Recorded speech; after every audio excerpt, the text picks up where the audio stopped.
Assalamualaikum warahmatullahi wabarakatuh. Saya Kholida Putri Rahmawati dari Bimbingan dan Konseling Islam UIN Sunan Ampel, Surabaya. Pada kesempatan kali ini saya akan menjelaskan dan mempraktekkan tentang konseling kelompok. Nah, sebelum saya mempraktekkan konseling kelompok, saya akan menjelaskan tentang pengertian dan apa saja yang ada dalam konseling kelompok. Nah, dari pengertiannya yaitu layanan bimbingan dan konseling yang menyelesaikan permasalahan anggota kelompok dan memberikan keterampilan pada konseli untuk membuat keputusan dan solusi dalam permasalahannya. Jadi di dalam konseling kelompok bukan hanya ada konselor dan konseli, tetapi konselor dengan beberapa konseli, 2 atau lebih konseli. Nah, ketika satu konselor menghadapi 2 atau lebih konseli dengan tema ataupun permasalahan yang sama maupun hampir sama, mereka bisa dikatakan menjadi konseling kelompok. Nah, apa sih sebenarnya tujuan dari konseling kelompok ini? Secara global, tujuan dari konseling kelompok ini ada 2. Yang pertama yaitu berkembangnya wawasan dan kecerdasan dari konseli. Jadi ketika ada satu kelompok dengan bermasalahan yang sama ataupun hampir sama, mereka pasti akan saling berbagi apa yang mereka rasakan, dan itu akan membuat satu dan yang lain konseli akan semakin berpikir dan merasa lebih luas pemikirannya. Lalu tujuan yang kedua adalah terpecahnya masalah. Jadi selain dengan konseli dan konselor, bukan hanya secara 2 orang face to face, tapi dengan beberapa orang ini diharapkan dapat memecahkan permasalahan secara lebih spesifikasi lagi gitu dalam menyelesaikan permasalahannya. Oke, nah pada saat kesempatan kali ini saya akan mempraktekkan konseling kelompok bersama teman-teman saya dengan tema Ramadan. Cekidot.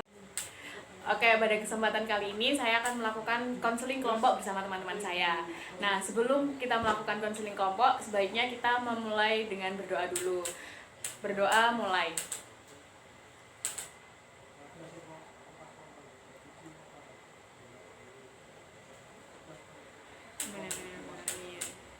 Nah, karena saya bersama teman-teman saya ini, sebelumnya saya akan memperkenalkan di teman-teman saya dulu. Silahkan.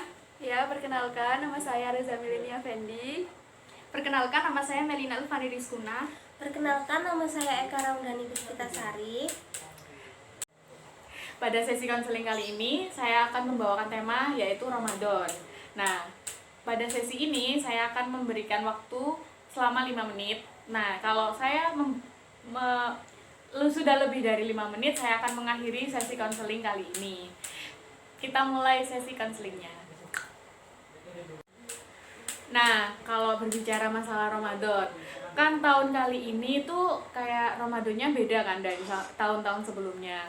Ramadan kali ini kita diharuskan untuk di rumah aja atas aturan dari pemerintah.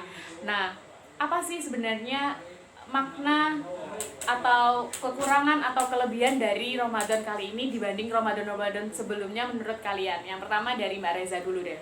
Oke, kalau menurut saya kelebihannya itu kita lebih sering sama keluarga, kayak berbuka puasa, sahur bersama. Kan biasanya kalau kita masih kuliah itu kan berukanya sama sahurnya tidak sama keluarga. Nah, kalau sekarang kita lebih sering sama keluarga. Kekurangannya gimana ya? Ya nggak enak lah ngapa-ngapain cuma di rumah aja. Nggak bisa ngabuburit, biasanya pakai bukber, sekarang nggak pakai gitu. Jadi kayak lebih banyak ada kelebihan maupun kekurangannya gitu ya. Kalau menurut Mbak Melin sendiri gimana Ramadan kali ini? Kalau menurut saya sendiri sama sih seperti Mbak Risa, lebih banyak meluangkan waktu buat keluarga, terus bisa membantu ibu untuk menyiapkan menu buka puasa. Kalau kekurangannya itu saya bingung harus ngapain lagi gitu loh, kayak kehabisan kegiatan dan juga tugas-tugas. Jadi kayak Ramadan kali ini tuh berbeda gitu ya kan. Terus juga tahun kemarin kan kita ada di Surabaya, di tempat rantau kita. Kebetulan mereka ini adalah teman-teman rantau saya di UIN Sunan Ampel, Surabaya, dan juga di prodi yang sama dengan saya. Nah, kalau Mbak Eka sendiri gimana? Kalau saya sama seperti Mbak Reja sama Mbak Melin, waktu di rumah itu lebih banyak, tapi kekurangannya itu kan kita kan menyelesaikan tugas-tugas itu ya. Itu jadwal tidur kita juga terganggu kan. Biasanya kalau malam itu kita nggak bisa tidur. Terus mau tidur itu waktunya udah mepet waktu sahur, terus habis sahur kan harusnya kita nggak tidur, itu kita tidur sampai pagi sampai siang gitu biasanya, seperti itu. Jadi kayak menciptakan kebiasaan baru yang salah gitu ya, kayak jarang banget tidur malam, terus kayak niatnya mau begadang tuh belajar tapi ternyata nggak belajar gitu. Oke. Kayak jadi Ramadan kali ini tuh kayak berasa beda banget gitu kan. Nah, menurut kalian nih, Lebaran besok tuh bakalan kayak gimana sih? Kali ini tuh, tahun ini tuh Lebarannya bakalan kayak gimana? Kan dari Ramadan aja udah beda. Nah, apalagi Lebaran kan. Kalau menurut kalian gimana, dari Mbak Eka dulu? Menurut saya tuh Lebaran kali ini tuh bakal beda, soalnya mungkin lebih sepi, soalnya kan nggak ada yang mudik, nggak ada yang gimana, keluar masuk desa kan juga ditutup, terus kita juga nggak bisa mudik, nggak bisa ketemu sama keluarga besar seperti itu. Jadi kayak akses kayak biasanya yang silaturahmi bisa kemana-mana, sekarang kita nggak bisa kemana-mana gitu kan ya. Gitu. Berarti kayak aksesibilitas kita buat jalan-jalan kemana-mana itu susah banget gitu bakalan ya. Kalau dari Mbak Melin gimana? Kalau menurut saya juga beda sih, soalnya keluarga-keluarga yang jauh kan nggak bisa mudik untuk ke rumah, jadi kita bisa cuma VC-an aja gitu. Iya, jadi yang jauh jadi cuma video call aja gitu ya. Itu adalah salah satu keuntungan kita punya media sosial sekarang. Coba aja kalau dulu. Kalau menurut Mbak Reza? Kalau menurut saya sih ya sama sih, nggak jauh beda sama teman-teman. Kan biasanya kalau hari pertama atau sampai 1 minggu itu pasti banyak keluarga yang datang ke rumah. Nah itu nggak ada yang datang ya, cuma kita keluarga aja di rumah itu. Ya gitu sih. Kalau di rumah aku sih masih dibuka ya jalannya. Terus yang paling berbeda menurutku itu sholatnya.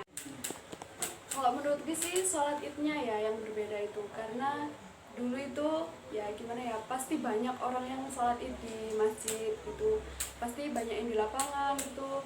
Terus jarak sholatnya kan di dekat-dekat ya itu. Terus biasanya kalau udah selesai sholat kita salam-salaman, minta maaf langsung gitu. Terus yang beda lagi itu biasanya kalau di rumah saya itu ada bawalan ya, bahasanya itu bawalan ke rumah-rumah gitu. Tapi sekarang nggak dibolehin sih, kayaknya udah ada pemberitahuan gitu. Berarti karena adanya wabah ini kita jadi apa ya, kayak bergerak kita pun dibatasi gitu kan. Kita nggak ada bukber bareng teman-teman. Biasanya kita tuh bukber adalah salah satu ajang buat silaturahmi, buat ketemu sama teman-teman lama. Yang paling ditunggu. Nah itu yang paling ditunggu, kayak excited banget gitu loh buat bukber. Maupun kayak biasanya kan kalau habis lebaran tuh kayak di rumah guru-guru reuni teman-teman gitu kan, kayak bakalan sepi banget rasanya. Tapi apapun yang terjadi untuk sekarang ini pasti semuanya pasti punya hal positif masing-masing gitu kan. Jadi kita ambil positifnya aja, jangan dibuat stres. Kalian stres nggak sih kayak adanya kayak gini tuh? Ya kalau banyak tugas sih pasti stres ya, karena kita tuh butuh refreshing gitu. Biasanya kalau kita selesai nugas gitu, entah kita cuma jalan-jalan aja atau kemana gitu, pasti kan ada. Kalau sekarang nggak bisa sih. Kalian juga ngerasain sama? Kalian juga stres gitu ya? Kayak butuh self reward yang benar-benar self reward banget buat diri kita gitu kan? Kurang bisa kayak jalan-jalan sama teman-teman habis ujian, biasanya kan juga refreshing gitu, nggak bisa jadinya.